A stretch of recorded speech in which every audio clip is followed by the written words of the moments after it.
Alhamdulillah jamaah masih di Islam itu Indah dan untuk jamaah yang baru bergabung hari ini kita sedang membahas tema sukses berdua menua bersama. Masya Allah. Nah sebelum kita bahas lebih dalam nih saya mau ajak jamaah nih untuk nonton tayangan berikut ini nih. Silakan.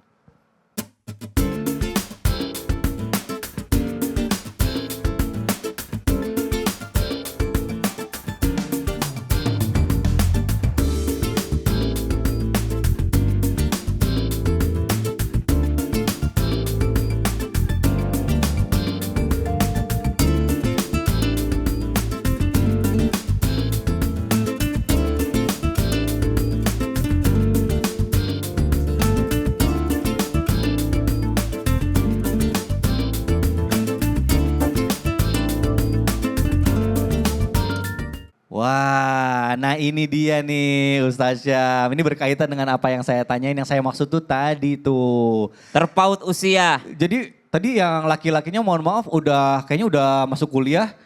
Yang perempuannya kayaknya masih bayi tuh tadi masih pakai celana pendek lagi nyiram tanaman. Ada orang sudah S2, Iya. S2, S1 ya? S1, udah ceramah di Islam itu Indah. Iya. Yang perempuannya masih SMP. SMP. Nah, ini pas nih. Ustaz Syam mohon izin. Jadi waktu datang ngelamar itu, Iya. waktu mau kenalan mamanya Jihan gak tahu kan. Dia bilang kalau Ustadz Maulana aku tahu, kalau Ustadz Syam tuh yang mana. Oh gitu. Kata Jihan, itu loh Ma yang kalau aku mau berangkat sekolah mama nonton. Aku ingat kok waktu mau berangkat sekolah nonton. Jadi masih sekolah. Langsung berasa tuanya Ustaz Syam pasti. Ustaz Syam. Nah ini sebenarnya yang mau saya tanyain nih. Bagaimana nih menurut sudut pandang Islam jika kita itu menikah namun mohon maaf umurnya itu terpaut jauh sekali. Kalau misalnya pria lebih tua dari wanita mungkin itu sudah normal. Namun jika sebaliknya misalnya yang perempuannya lebih tua itu bagaimana tuh? Idealnya misalnya berapa tahun? Mohon penjelasannya Ustaz Syam silakan. Bismillahirrahmanirrahim. Tabi guruku Ustadz Maulana, Mas Mikdad serta guru-guru kami yang dimuliakan Allah Subhanahu wa taala. Maka subhanallah ada dua pendapat sebenarnya, namun yang paling kuat adalah pendapat yang mengatakan Ibunda Khadijah yakni berusia 40 tahun ketika dinikahi oleh baginda Nabi SAW. Ada juga mengatakan bahwasanya Ibunda Khadijah sebenarnya usianya 28 tahun. Namun lebih kuat pendapat yang mengatakan usia Ibunda Khadijah radhiyallahu taala anha adalah berusia 40 tahun namun dijaga oleh Allah Subhanahu wa taala, kemuliaannya, kecantikannya, subhanallah itu semua dijaga oleh Allah Subhanahu wa taala.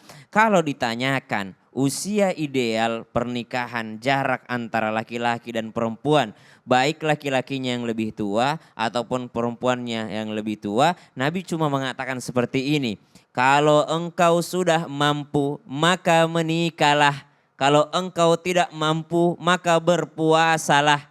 Karena sesungguhnya menikah itu lebih menundukkan pandangan dan menjaga kehormatan. Nabi enggak mengatakan mampu itu adalah usianya 17 tahun, enggak. Ya, Nabi tidak menjelaskan sampai sedetail berapa usianya. Namun dikatakan mampu di sini para ulama menjelaskan mampu secara finansial. Finansial itu penting tapi bukan berarti finansial adalah berpesta bermegah-megahan dalam resepsinya, bukan.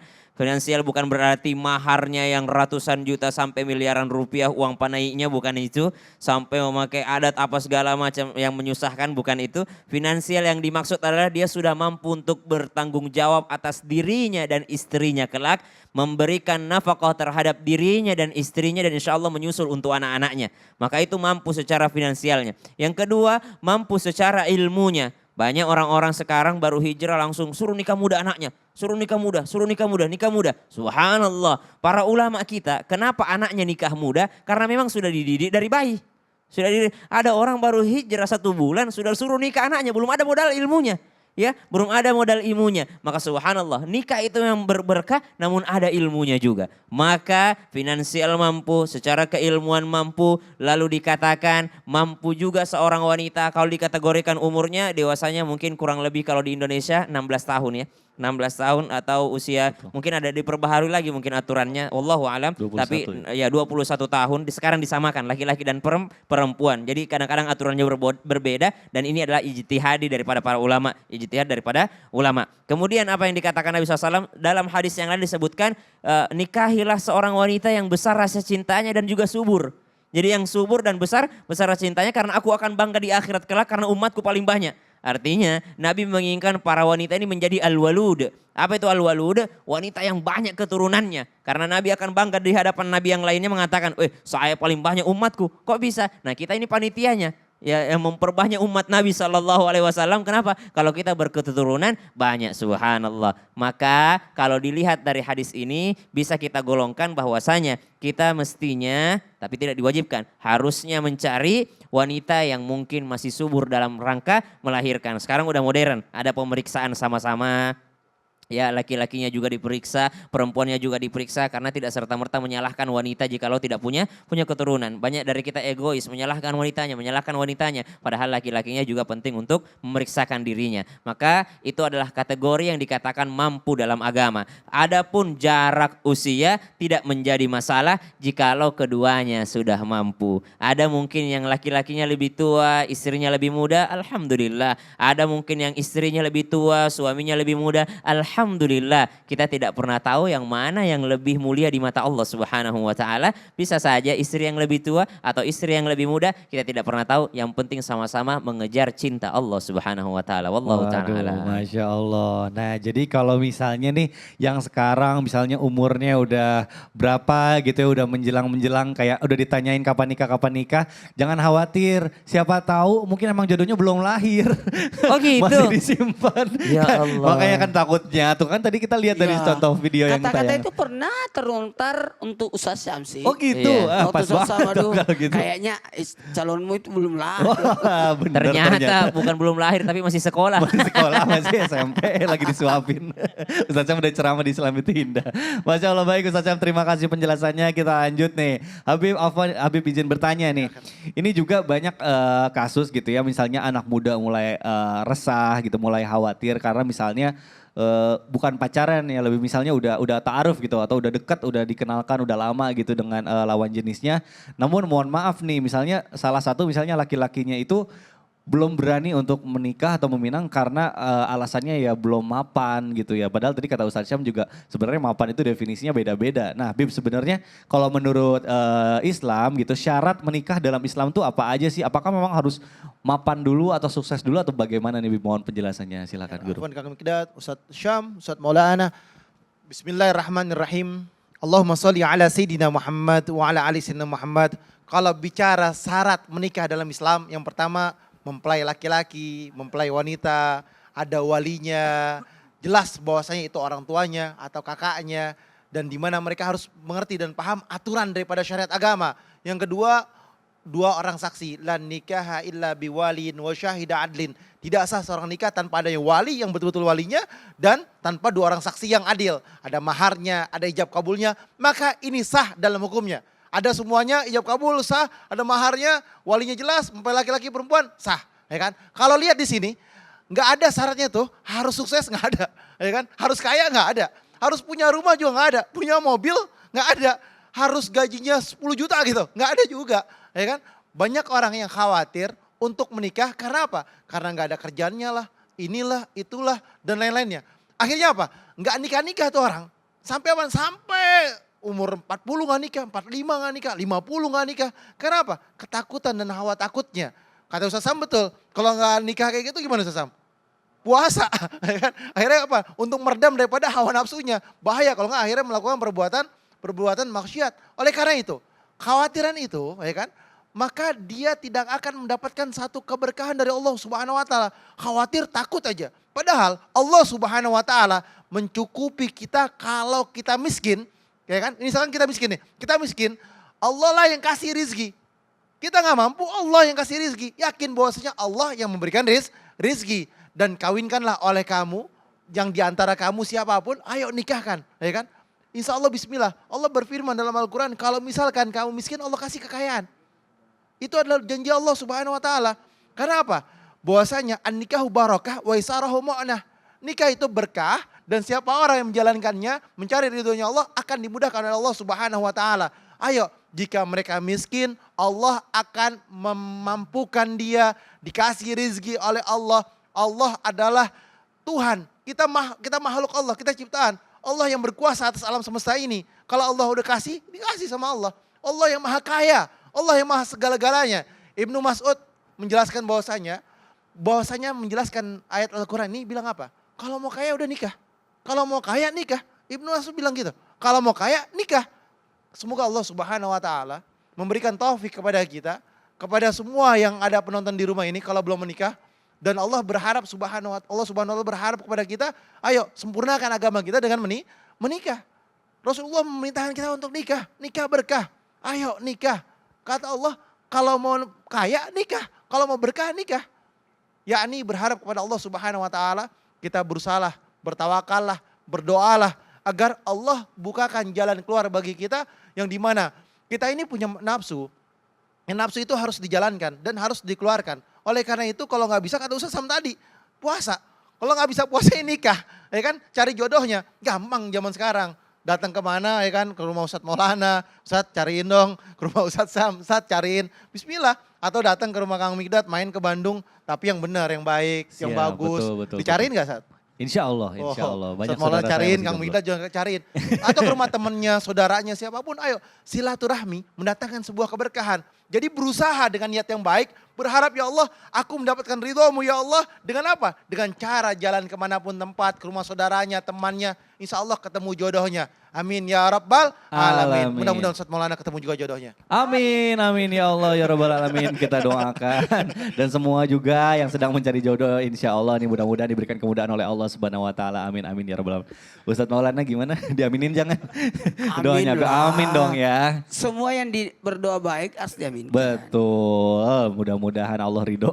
Baik Ustadz Maulana mohon izin ini pertanyaannya. Saya masih ada pertanyaan sebenarnya ini mengenai pasangan, kehidupan berumah tangga. Namanya hidup berumah tangga itu ada aja ya godaannya ya ternyata ya. Betul. Baik itu dari internal atau misalnya dari luar contohnya orang ketiga. Nah, nauzubillahi min zalik.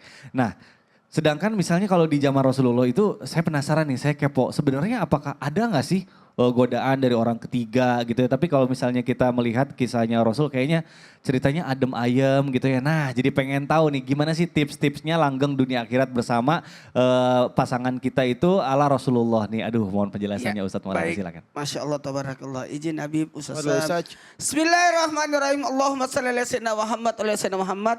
Kalau kita membaca sekian banyak buku atau kitab dalam untuk perihal nasihat Rasulullah, wejangan Rasulullah dari beberapa kitab, ternyata yang pertama yang Rasulullah SAW sampaikan adalah gimana kita memenuhi, yakni melaksanakan tugas dan tanggung jawab. Itu aja. Itu pertama. Tugas dan tanggung jawab. Tugas sebagai suami, tugas sebagai istri. Bagaimana tanggung jawab suami, bagaimana tanggung jawab istri. Itu yang pertama. Setiap kita buka, apa nasihat Rasulullah untuk pernikahannya? Apa nasihat Rasulullah untuk... Ternyata yang pertama itu, tugas tanggung jawab, selesai perkara. Kalau tugas seorang suami dijalankan, menafkahi, melindungi, mendidik, udah aman itu. Tugas seorang istri, pemberian kasih sayang, taat kepada suami, selesai perkara, aman. Tunggu dulu. Supaya langgeng, penuhi kewajiban, jangan nuntut hak. Penuhi kewajiban. Maka kunci suami, kunci istri berbeda. Kuncinya suami, kuncinya istri tidak sama. Kalau kunci istri adalah taat. Jangan dibalik. Jangan dibalik. Jadi istri yang taat kepada suami, suami kuncinya apa? Mikdad, bisa jawab enggak? Kalau istri disuruh taat, tiba-tiba dia tidak taat. Apa yang dilakukan suami? Harus tegas. Sabar. Sabar. Baik, baik. Susah juga itu. Tidak semua istri langsung taat. Itu kan berproses ketaatannya. Maka suami ada namanya kuncinya, yakni bersabar dengan menggunakan teknik kesabaran, yakni mendidik. Nah ini mendidik istri. Didik istri. Karena sosok pemimpin itu mendidik.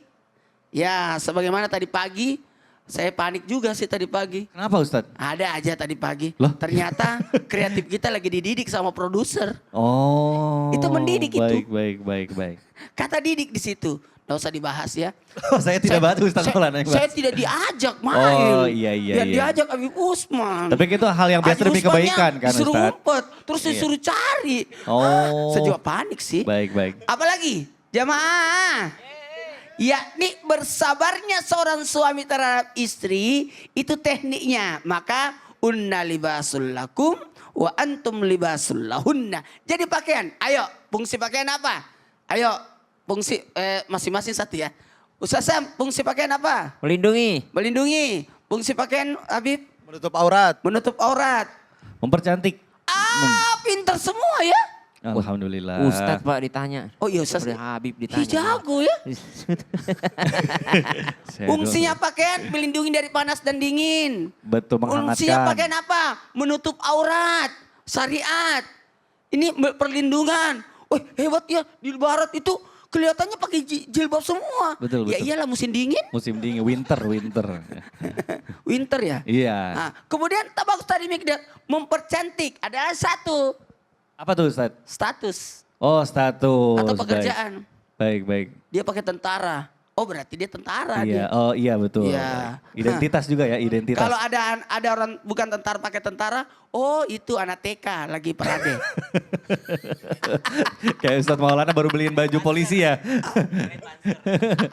Oh baik, nah memang untuk mendidik juga kan tapi butuh proses. Makanya kan katanya wanita itu tercipta dari tulang rusuk. Jadi nggak bisa tulang langsung rusuk diluruskan. itu maksudnya ibarat bahwa wanita itu kalau dibiarkan makin bengkok, tapi kalau kalau- dipaksakan akan patah. Nah makanya kita harus Jadi bersabar. juga wanita itu bagaikan cermin. Memang perempuan suka bawa cermin sih. Iya betul juga sih. Baik, aduh alhamdulillah ini dapat ilmu yang banyak sekali. Dan sepertinya nih jamaah udah nggak sabar nih. Kayaknya banyak banget nih pertanyaan yang sudah masuk ke sosial media. Tadi Iya. Ustadz Sam bilang Kenapa? kalau bengkok ditunjang. Oh, Ditambah maksudnya. waduh. Iya. Bahaya ini, bahaya Lagi ini, hamil, bahaya. Ustaz. Oh Nanti itu Jihan maksudnya nonton. dapat 2 lagi. Aduh, bahaya. Kajian sabar kajian. Ini cuma bercanda doang. Ada Habib. Habib Usman ya, Iya Habib tuh. doang, Habib kata nanti Ustaz, jadi fitnah siap. nih. Karput nonton nih. Baik. Nah alhamdulillah nih hari ini kita insya Allah akan memberikan kesempatan lagi untuk jamaah bertanya. Ini sudah ada juga di sosial media, sudah dipilih oleh tim Islami Tindas. Sekarang langsung aja kita masuk ke segmen Tanya Dong Ustadz. Kami semua tanya dong Ustadz. Alhamdulillah terima kasih jamaah yang sudah bertanya. Ini insya Allah kita akan membacakan pertanyaan dari Instagram nih dari @mrsh_2444. Assalamualaikum Pak Ustadz. Waalaikumsalam warahmatullahi wabarakatuh. Tetangga saya sering bertengkar dengan suaminya, lalu dia bercerita kepada saya dan bilang kalau dia benci sama suaminya karena nggak nafkahin. Jadi bagaimana nih hukumnya apabila istri membenci suaminya Ustadz? Waduh, mungkin boleh dijawab oleh Habib Usman nih. Habib silakan. Ya khairafwan kami Mikdad, Ustadz Maulana, Ustadz Syam. Bismillahirrahmanirrahim. Suami dan istri masing-masing memiliki hak dan kewajibannya. Walahunna mislul ladzi alaihinna bil ma'ruf. Jelas bahwasanya para istri memiliki hak yang sepadan dengan kewajibannya sesuai dengan ukuran dan wajarnya. Jadi itu ada aturannya. Misalkan kalau dia biasa belanja 20.000 ya 20.000. Biasa belanja 50.000, 50.000. Biasa belanja 100.000, 100.000. Oh nggak cukup karena banyak orang di rumah. Belanjanya 1 juta, ya 1 juta. Masing-masing wajar dengan sepadannya dan sepantasnya sesuai dengan kebiasaan di daerahnya. Kalau daerahnya mahal ya lebih mahal lagi. Kalau daerahnya murah ya lebih murah lagi. Jadi intinya adalah ada aturan di dalam setiap rumah tangganya masing-masing. Dan suami juga wajib memberikan nafkah terhadap istrinya. Jadi ingat, kewajiban seorang suami memberikan nafkah terhadap istrinya.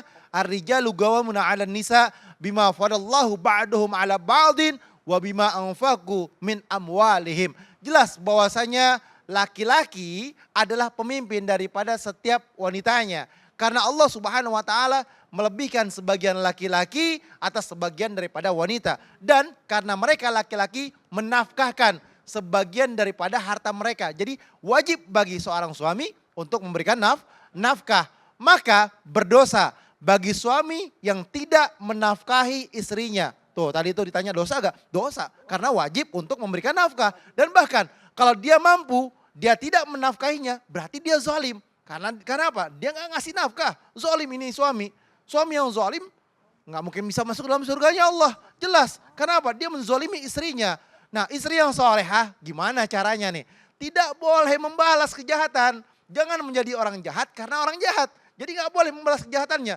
Suami yang dimana dia nggak ngasih nafkahnya, dia harus sabar ya kan. Nggak boleh dia benci karena dia nggak dikasih dikasih nafkahnya, jatah malamnya juga nggak dikasih, ya kan? Karena nggak dikasih nafkahnya, akhirnya nggak dilayani dengan baik, nggak dikasih makan lah, nggak ditriskain bajunya, nggak dicuciin, ngambek ceritanya kan, nggak boleh kayak gitu. Maka dia harus mengerti dan memahami bahwasanya ada hak dan kewajibannya. Karena kalau dia tidak melayani suaminya dan membencinya, menghinanya apalagi, maka muncullah masalah baru. Ini yang nggak boleh nih. Nantinya ibu malahan juga ikut-ikutan berdosa. Karena apa? Benci suami, marahin suami, meninggalkan daripada kewajibannya. Ya kan, harusnya dia melayani dengan baik, dia nggak melayani dengan baik. Harusnya malam Jumat biasa ada suaminya, ini kabur misalkan kayak gitu. Nah intinya kayak gitu. Nggak boleh, dia harus wajib untuk apa? Untuk menjadikan dirinya saya hamba Allah yang soleha, yang bertakwa kepada Allah, mendapat ridhonya Allah Subhanahu Wa Taala, menjadikan sebuah keberkahan. Tadi kan Ustadz Maulana juga menjelaskan bahwasanya Asia, ya kan, istri Firaun ini, yang dimana Asia tetap mengikuti aturan sebagai seorang istri. Oleh karena itu wanita yang soleha mengikuti aturannya Allah Subhanahu Wa Taala. Sebagaimana zaman sahabat Rasulullah, ada sahabat nih, yang dimana sahabat tersebut pelit, kikir, maka kata Rasulullah apa? Boleh ambil daripada hartanya. Boleh ambil daripada hartanya. Ibu sekali lagi, mungkin ini ujian yang Allah berikan. Sabar, berdoa, doakan suaminya agar Allah berikan hidayah. Kalau mau ngambil duit boleh seperlunya. Jangan diambil semuanya. Untuk makannya, untuk keperluan yang pokoknya boleh. Doakan suaminya. Agar apa? Agar suami yang menjadi suami yang bertakwa kepada Allah. Yang senantiasa mendapat ridhonya Allah. Yang senantiasa mendapat ampunannya Allah.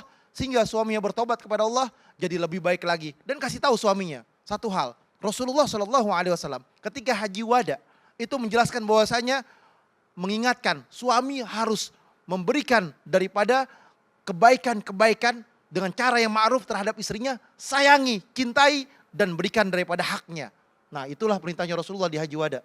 Waduh, nah ini juga untuk para suami catatan ya, karena itu adalah kewajiban kita sebagai suami ya, karena kalau kita meninggalkan itu jadinya kita juga zolim sama istri, Betul. dosanya berkali-kali lipat nih kalau kita biarkan terus menerus. Mudah-mudahan yang sedang diuji diberikan solusinya segera oleh Allah Subhanahu Wa Taala. Dan ini sepertinya masih banyak pertanyaan yang belum sempat terjawab, makanya insya Allah nanti setelah yang satu ini kita akan kembali dengan akan memberikan kesempatan pertanyaan yang akan dijawab oleh guru-guru kita. Jangan kemana-mana, tetap di Islam itu Indah. Jamaah, oh jamaah. Alhamdulillah. Subhan